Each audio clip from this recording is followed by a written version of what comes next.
Bonjour, vous écoutez l'épisode 116 du podcast Mes trucs de prof dans lequel je vous parle de la réunion de parents. Je suis Émilie Lefatan, je suis formatrice et coach professionnelle spécialisée des métiers de l'enseignement, de la formation et de l'éducation. Et dans ce podcast, je partage avec la communauté enseignante des réflexions, des outils, des idées et plein d'autres choses dans le but de réfléchir et de faire réfléchir aux pratiques et aux métiers d'enseignant dans toutes ces dimensions. Ce podcast est disponible sur toutes les plateformes et sur le site mestrucsdeprof.fr. Je vous retrouve pour la rentrée du podcast puisque c'est le premier épisode que je sors pour cette rentrée de septembre 2023. Une rentrée qui est un peu particulière pour moi, vous le savez peut-être déjà si vous me suivez sur les réseaux sociaux, parce que c'est ma première rentrée en dehors de l'éducation nationale où je me lance cette fois-ci 100% à mon compte pour continuer de vous accompagner en coaching individuel, collectif ou en coaching d'équipe et sur des actions de formation en indépendante. Et puis c'est aussi le premier épisode que je publie depuis la parution de mon livre Gestion de classe, mode d'emploi qui est paru aux éditions de l'étudiant en août. Donc voilà pourquoi cette rentrée a une saveur un peu particulière. Alors j'ai déjà quelques épisodes en attente à vous diffuser dans les prochaines semaines avec des interviews, mais pour cet épisode de rentrée, je me suis dit que j'allais commencer par vous parler de la réunion de parents pour la rentrée. J'avais déjà fait un épisode en 2019, mais c'était il y a 4 ans, et je me dis que 4 ans plus tard, j'ai de nouvelles choses à vous dire, en tout cas sous une autre forme. Donc hier, j'ai demandé en story sur Instagram ce que vous disiez à propos de la réunion de parents, et en gros, d'après vos réponses, d'après les réponses que j'ai eues, on peut dire qu'il y a 3 teams. D'un côté, il y a la team j'adore les réunions de parents, d'un autre, la team j'ai peur et ça me stresse, et ensuite il y a la team je connais pas encore, je commence et je ne sais pas trop à quelle sauce je vais être mangée. Voilà, donc j'espère que cet épisode détendra un peu les personnes que ça angoisse, qu'il éclairera les personnes qui la vivront pour la première fois, et puis peut-être qu'il inspirera ou confortera les personnes qui aiment ce moment de rencontre avec les parents. Dans tous les cas, ce qu'on peut voir, c'est que cette réunion de parents, de rencontre avec les parents et avec les familles, elle est vraiment la source de beaucoup d'émotions plutôt fortes, qu'elles soient agréables ou désagréables. Donc les personnes qui aiment ce temps, en général, elles y mettent beaucoup de sens et elles y voient là une occasion de pouvoir clarifier leur travail, leur méthode, de pouvoir donner des explications aux parents, de répondre à leurs questions, de leur donner des conseils pour accompagner leurs enfants, etc. En gros, elles voient ce temps comme vraiment un temps pour écouter et rassurer les parents, et y voient une occasion de poser les bases d'une relation de coéducation.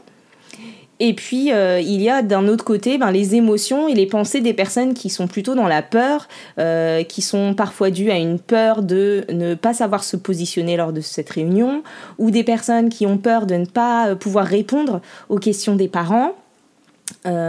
Parfois certaines ont même peur de se sentir piégées ou mises en porte-à-faux lors de cette réunion. Il peut y avoir aussi la peur de se retrouver face à une classe remplie d'adultes quand on commence, ou même quand on a un peu plus d'expérience. C'est pas toujours la même chose et pas toujours facile de se retrouver devant d'autres adultes.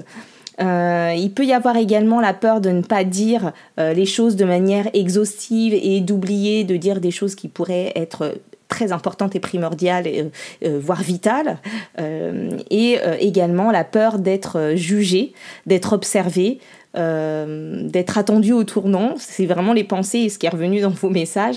Et c'est vrai que ça peut être un exercice difficile quand on n'est pas à l'aise, ça peut être une mise en danger, en tout cas ressentie comme ça, à laquelle on n'est pas forcément préparé. Et donc ça, c'était pour les émotions qui vont être liées à la peur, à l'angoisse pour la team 2. Et puis enfin, il y avait aussi des émotions qui vont être liées plutôt à de la frustration, qui peuvent être liées parfois soit à une organisation qui ne nous convient pas. Et pour certains, c'était dû à la sensation de perdre son temps avec la crainte qu'il n'y ait pas assez de parents qui viennent, ou bien encore à la sensation de faire quelque chose qui est juste obligatoire sans forcément y mettre beaucoup de sens.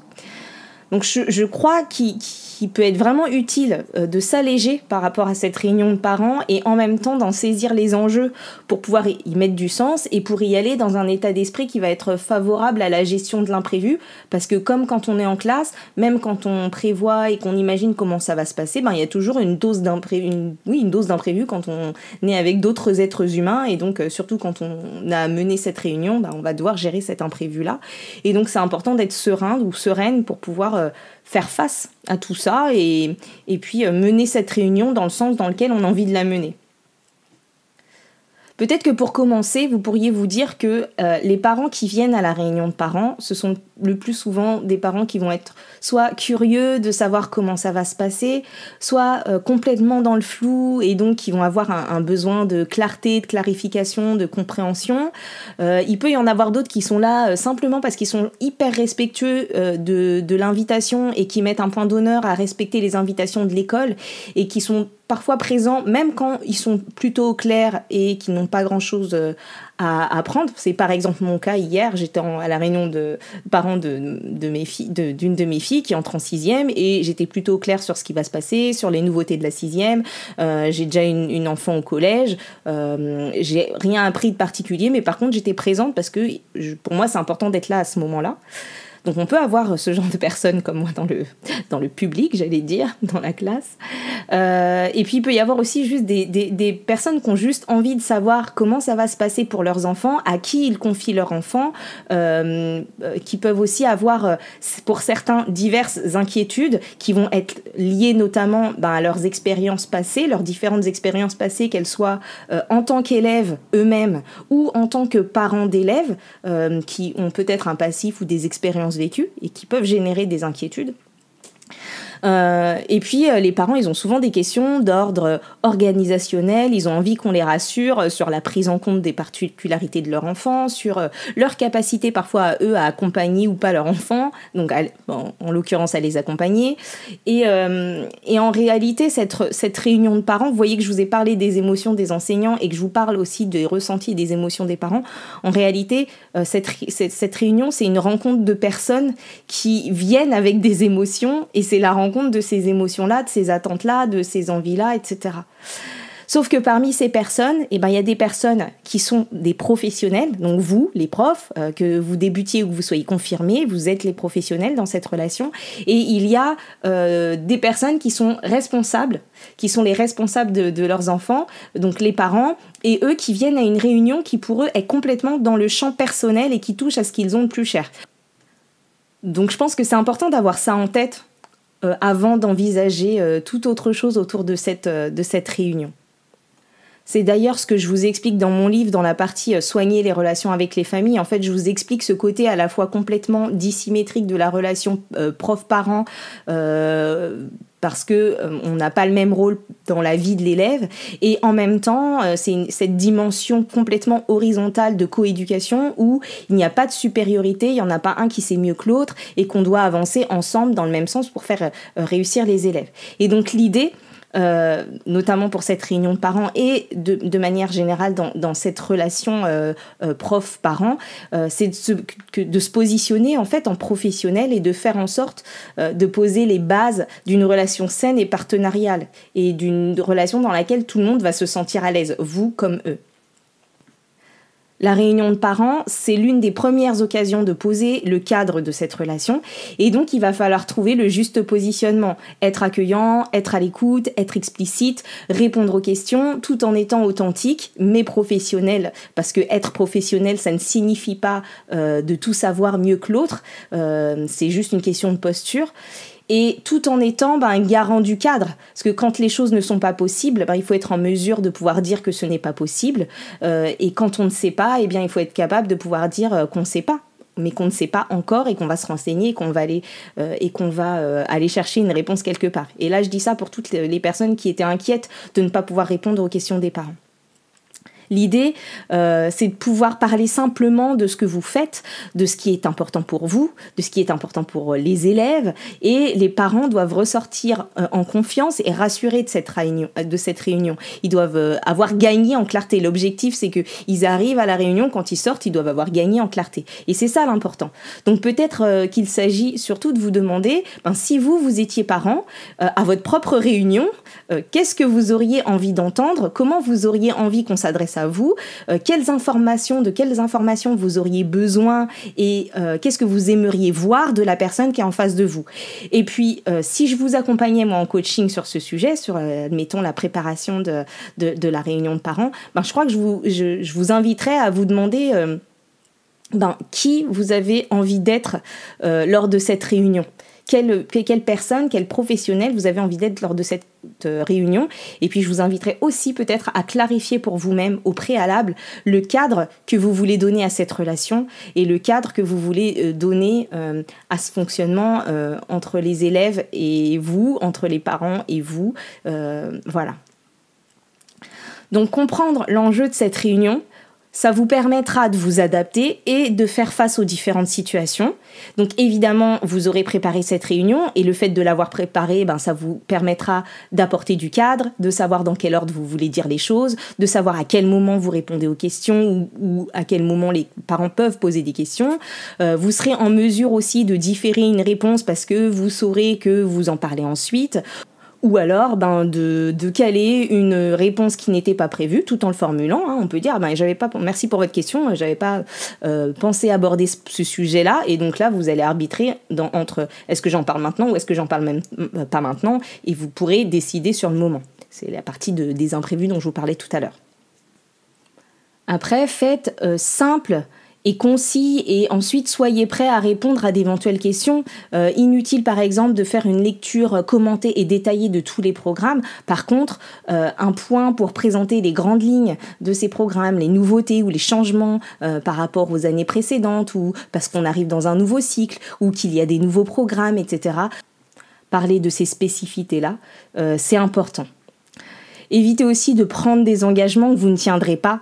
Par exemple, ne promettez pas de finir tout le programme, ni que tous les élèves auront atteint tous les objectifs à la fin de l'année, parce que ça, personne ne peut en être garant. Par contre, peut-être que l'objectif, c'est de faire progresser tous les élèves et de les faire apprendre du mieux possible en fonction de là où ils en sont. Et puis parfois, lors de ces réunions, il peut y avoir des questions surprenantes ou inattendues, et celles-ci, on ne peut pas les anticiper, personne ne peut les anticiper. Par contre, ce qu'on peut anticiper, c'est comment on veut réagir de manière calme et professionnelle à des questions inattendues. Donc ça, je vous laisse y réfléchir et y répondre pour vous en ce qui vous concerne, mais vraiment d'anticiper en fait le fait que qu'est-ce que je fais, comment je réagis s'il y a une question à laquelle je ne m'attendais pas, une question qui me heurte, qui me dérange ou qui me met dans une situation d'inconfort. Et puis sachez surtout que les questions des parents, elles traduisent souvent un besoin, et vous le rappelez, ça peut être peut-être aidant en cas d'inconfort. Parfois, les questions, ça peut être une volonté de faire bonne impression. Parfois, ça peut être des questions qui relèvent d'une inquiétude ou d'un besoin de clarté. Et donc, s'il y a une question qui vous met mal à l'aise, n'hésitez pas à la reformuler ou à la faire reformuler, ou à une question, si elle est trop spécifique, n'hésitez pas à dire aux parents que vous y répondrez en privé. Et puis, qu'on soit expérimenté ou pas, il y a toujours des questions auxquelles on ne sait pas répondre, et ça c'est complètement ok, et c'est important de se le dire et de se rassurer. On ne sait pas forcément répondre à tout, et quand on n'est pas sûr, on dit qu'on n'est pas sûr, et quand on ne sait pas, on dit qu'on ne sait pas, mais qu'on va chercher. Parce que finalement, pour la confiance et la fiabilité, dire des choses, les affirmer alors qu'on n'en est pas sûr, et devoir sans cesse aller les contredire derrière, même si c'est possible de le faire parfois, c'est plus nocif pour la confiance que d'être authentique et de dire qu'on ne sait pas, quoi. Voilà. Donc maintenant, il y a plusieurs façons d'envisager cette réunion de parents, et certains d'entre vous m'ont d'ailleurs fait des suggestions, des idées en réponse à ma story. Et je ne vais pas vous donner de plan type pour cette réunion, parce que selon ce que vous enseignez, selon le public auquel vous enseignez. Vous pourrez y mettre des contenus différents.